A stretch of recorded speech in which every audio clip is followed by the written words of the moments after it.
Мал мүлктү легалдаштыруу боюнча мунапыс 1-июлга чейин иштейт. Эгерде буга чейин кандайдыр бир байлыгыңызды ачыктай албай жүргөн болсоңуз, дал ушул мүмкүнчүлүктөн пайдаланып алсаңыз болот. Анын үстүнө буга чейин сиздин кандай байлыгыңыз болгонун эч ким билбейт. Анткени былтыр кагаз түрүндөгү декларациялар жок кылынса, ошол эле замат электрондук варианты өчүрүлгөн. Андыктан сиздин декларация тарыхыңыз дал ушундай таза барактан башталат.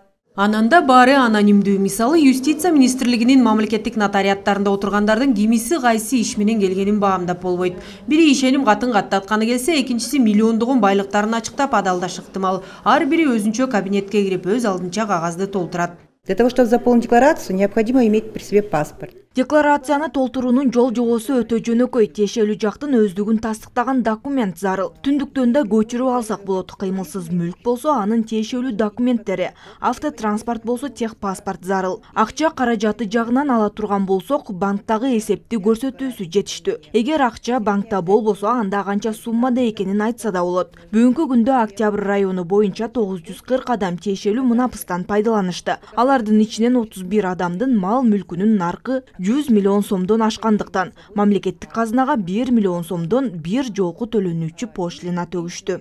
Белгилей кетүүчү нерсе, катып жаткан мал мүлкүн адалдап ачыкка чыгарган тараптарга эч кандай кылмыш иши козголбойт. Бул сапар мыйзам менен кепилдик берилген. Ананда капиталды легалдаштырууга, мунапыс жарыялоо, көмүскө экономиканы ачыкка чыгарууга багытталган.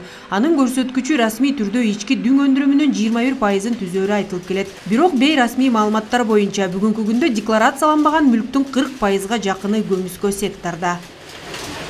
И опираясь на международный опыт Италии, Дүйнөдө экономикалык мунапысты ийгиликтүү өткөргөн Италия, Түркия, Ирландия сымал бир катар өлкөлөр бар. Кыргызстанда бул сапар ошол мамлекеттердин тажрыйбасын эске алып, легалдаштыруу кампаниясы менен кошо комплекстүү чараларды көрүүдө.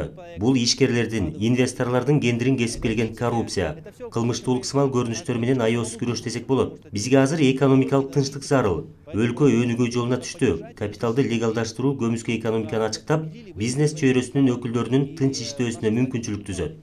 Эске салсак, капиталды легалдаштыруу мунапысынын алкагында башкаларга үлгү көрсөтүү максатында мамлекет башчысы Садыр Жапаров өзү дагы мал мүлкүн ачыктаган. Бардык мүлктөрүнүн баасы 20 миллион долларда экенин айткан. Ал арада президенттин көрсөткөн үлгүсүнөн кийин өлкөдө 2100дөн ашык адам атайын декларацияны тапшырганы белгилүү болду.